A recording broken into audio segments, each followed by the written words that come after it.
রাসূলুল্লাহ সাল্লাল্লাহু আলাইহি ওয়াসাল্লামের ইন্তিকালের পর খিলাফতের দায়িত্ব গ্রহণ করেন হযরতে আবু বকর রাদিয়াল্লাহু তাআলা আনহু, এরপরে হযরত ওমর, এরপরে হযরত উসমান রাদিয়াল্লাহু তাআলা আনহু। উসমান রাদিয়াল্লাহু তাআলা আনহুকে কিছু বিদ্রোহীরা হত্যা করে ফেলে। ক্রমান্বয়ভাবে হযরতে আলী রাদিয়াল্লাহু তাআলা আনহু খেলাফতের দায়িত্ব গ্রহণ করেন। আলী রাদিয়াল্লাহু তাআলা আনহু খেলাফতের দায়িত্ব গ্রহণ করার পরেই তাকে একটা বিষয় চাপ দেওয়া হচ্ছিল যে আপনি উসমানের হত্যার বিচার আগে করেন। এদিকে সবাই আলী রাদিয়াল্লাহু তাআলা আনহুর হাতে বায়াত গ্রহণ করলো, কিন্তু সিরিয়া এবং শামের গভর্নর ছিলেন হযরতে মুআবিয়া রাদিয়াল্লাহু তাআলা আনহু। উনি আলী রাদিয়াল্লাহু তাআলা আনহুকে মানলেন না, নিজে খেলাফতের দাবি করলেন। সিরিয়া এবং শাম, সেখানে উনি বায়াত নিলেন। আলী রাদিয়াল্লাহু তাআলা আনহু নিজের রাজধানীটাকে স্থানান্তর করে নিয়ে গেলেন কুফাতে, ইরাকের কুফায়। সেইখানে ভালোই চলছিল, কিন্তু ইহুদিদের ইন্ধনের ফলে আলী রাদিয়াল্লাহু তাআলা আনহুর এক পক্ষ এবং মুআবিয়া রাদিয়াল্লাহু তাআলা আনহুর আরেক পক্ষ একটা অনাকাঙ্ক্ষিত যুদ্ধের দিকে চলে যাচ্ছিল। যুদ্ধটা সংগঠিত হয়েছিল 37 হিজরিতে, এটাকে বলে সিফফিনের যুদ্ধ। 37 হিজরিতে সিফফিনের যুদ্ধ সংগঠিত হয়েছিল। এ সময়ে আলী রাদিয়াল্লাহু তাআলা আনহু বিজয় লাভ করে ফেলবেন এমতো অবস্থায় হযরতে মুআবিয়া রাদিয়াল্লাহু তাআলা আনহুর পক্ষের আমর ইবনুল আস রাদিয়াল্লাহু তাআলা আনহু বললেন যে কোরআন এটাকে ফয়সালা করবে, আমরা নিজেদের ভিতরে ভাই ভাইদের ভিতরে মারামারি চাই না, কোরআন এটাকে ফয়সালা করবে। আলী রাদিয়াল্লাহু তাআলা আনহুর পক্ষ থেকে আবু মুসা আশআরী রাদিয়াল্লাহু তাআলা আনহু এবং মুআবিয়া রাদিয়াল্লাহু তাআলা আনহুর পক্ষ থেকে আমর ইবনুল আস রাদিয়াল্লাহু তাআলা আনহু, তারা সমন্বয়ে একটা তৃতীয় পক্ষ নির্ধারণ করলো যে নতুন একটা সিদ্ধান্ত নেওয়া হবে। তো নতুন সিদ্ধান্ত নেওয়া হচ্ছিল, এর মধ্যেই আলী রাদিয়াল্লাহু তাআলা আনহুর দল থেকে কিছু লোক, প্রায় 12,000 সৈন্য এখান থেকে বিদ্রোহ করে বের হয়ে গেল। তারা বলল যে না, আমরা আলীকেও মানি না, আমরা মুআবিয়াকেও মানি না, আমরা আমর ইবনুল আস, আমরা আবু মুসা আশআরীকেও মানি না।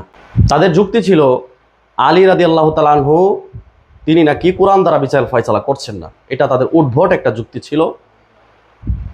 এইদিকে আলী রাদিয়াল্লাহু তাআলা আনহু তাদেরকে দমন করলেন। নহরওয়ান নামক স্থানে তাদের সাথে যুদ্ধ হলো। তারা এই সমস্ত লোকদেরকে কিন্তু খারেজি বলা হয়, যারা এই যে আলী রাদিয়াল্লাহু তাআলা আনহুর দল থেকে বের হয়ে গিয়ে তারা বলেছিল যে আমরা আলীকেও মানি না, মুআবিয়াকেও মানি না রাদিয়াল্লাহু আনহুম, এদেরকেই কিন্তু মূলত খারিজি বলে। এই খারিজি গোষ্ঠী আলাদা হয়ে গেল। নহরওয়ান নামক স্থানে আলী রাদিয়াল্লাহু তাআলা আনহু তাদেরকে দমন করলেন। এইদিকে যে ফয়সালা নেওয়া হচ্ছিল, সিদ্ধান্ত একটা নেওয়া হলো যে উভয়ে পদত্যাগ করবে, নতুন খলিফা নিযুক্ত করা হবে। আলী রাদিয়াল্লাহু তাআলা আনহু বললেন যে ঠিক আছে, কিন্তু মুআবিয়া রাদিয়াল্লাহু তাআলা আনহু ওনার দাবি থেকে উনি সরে আসতে চাচ্ছেন না। ইতিহাস থেকে আমরা পুরো আলোচনাটা করছি, আপনারা মনোযোগ দিয়ে শুনবেন। তো যাদেরকে আলী রাদিয়াল্লাহু তাআলা আনহু দমন করেছিলেন তাদের মধ্যে কিছু লোক বেঁচে ছিল, খারেজিরা। এরা একটা সিদ্ধান্ত নিল যে আমরা একটা চূড়াগুপ্তা হামলা চালিয়ে আলীকেও শহীদ করব, মুআবিয়াকেও শহীদ করব, নাউজুবিল্লাহ। তো তাদের মিশন শুরু হলো 40 হিজরিতে, রমজান মাসের 17 তারিখ, যখন তারা ফজরের নামাজে যাচ্ছেন। আলী রাদিয়াল্লাহু তাআলা আনহু ফজরের নামাজে যাচ্ছেন। আব্দুর রহমান বিন মুনজিম নামক এক ব্যক্তি তরবারি দিয়ে আঘাত করে আলী রাদিয়াল্লাহু তাআলা আনহুকে শহীদ করে ফেললেন। ইন্না লিল্লাহি ওয়া ইন্না ইলাইহি রাজিউন। ওইদিকে মুআবিয়া রাদিয়াল্লাহু তাআলা আনহুর উপরেও আক্রমণ করা হয়েছে, কিন্তু উনি আহত হয়েছেন, নিহত হননি। আবু মুসা আশআরীর উপরে আক্রমণ হয়েছে। আমর ইবনুল আসের জায়গায় অন্য একজন ফজরের নামাজে যাচ্ছিল, তো তাকে শহীদ করে দেওয়া হয়েছে। তাদের উদ্দেশ্যটা সফল হলো যে আলী রাদিয়াল্লাহু তাআলা আনহুকে শহীদ করতে পেরেছে।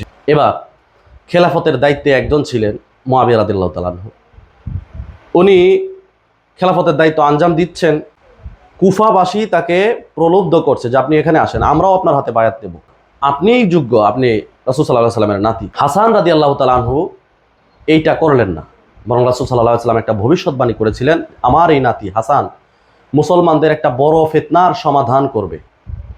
হাসান রাদিয়াল্লাহু তাআলা আনহু বললেন যে আমরা ভাই ভাই মুসলমানদের ভিতরে যুদ্ধ চাই না, ঠিক আছে, আমি পদত্যাগ করব, আমি খেলাফতের দায়িত্ব নেব না, আমি পদত্যাগ করব।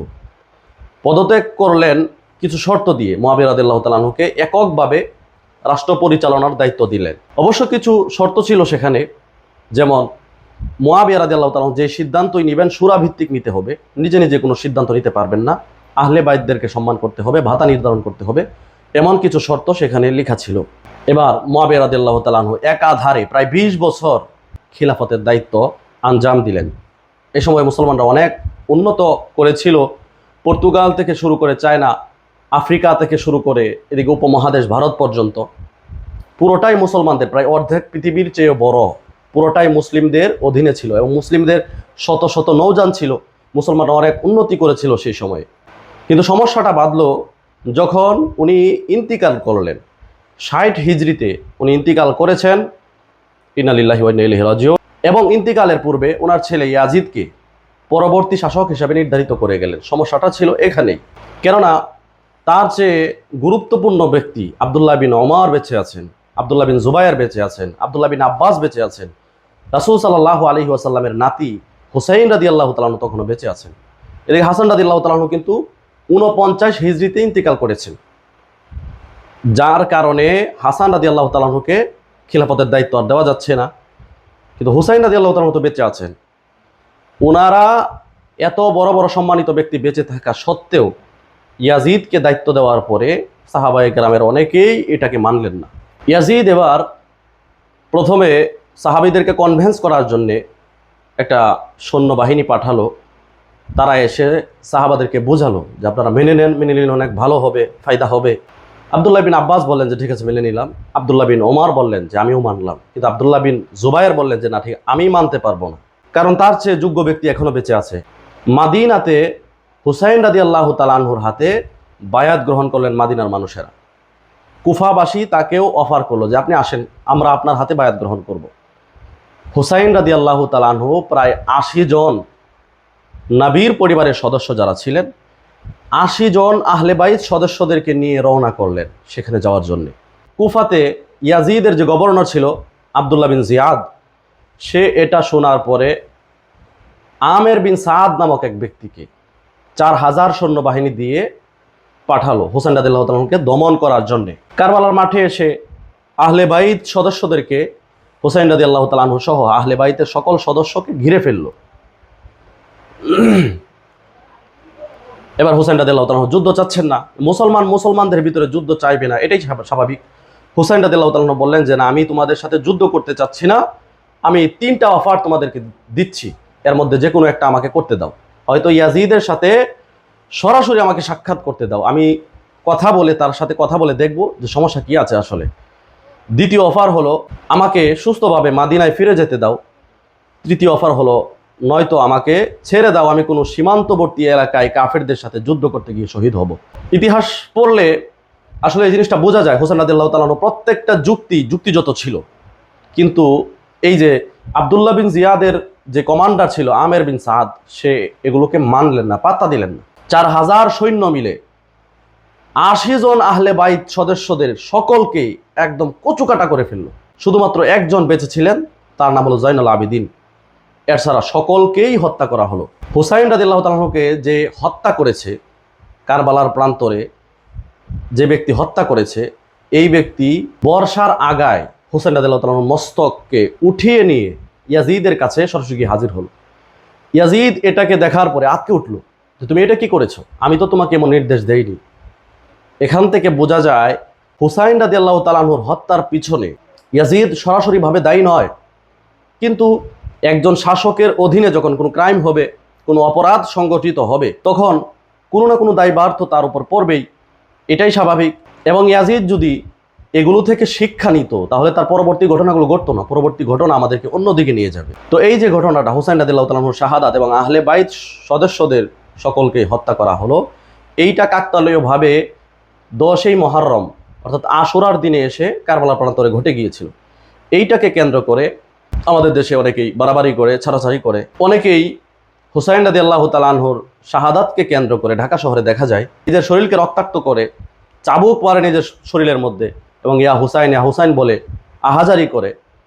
আসলে তারা তো শহীদ হয়েছে। কোরআন বলেছে যারা শহীদ হয়, আল্লাহর রাস্তায় যারা শহীদ হয়েছে তারা কখনো মরে না, তাদেরকে নিয়ে গর্ব করা উচিত। কিন্তু এই ঢাকা শহরগুলোতে বা বিভিন্ন আখড়াতে, বিভিন্ন পীরের আখড়াতে গেলে দেখা যায় এখানে একটা রোদনের ব্যবস্থা করা হয়, মাতমের ব্যবস্থা করা হয়, সারাদিন কান্নাকাটির আয়োজন করা হয় এবং তারা হুসাইন রাদিয়াল্লাহু তাআলা আনহুর শাহাদাতকে উদ্দেশ্য করেই মূলত কিন্তু রোজাটা রাখে।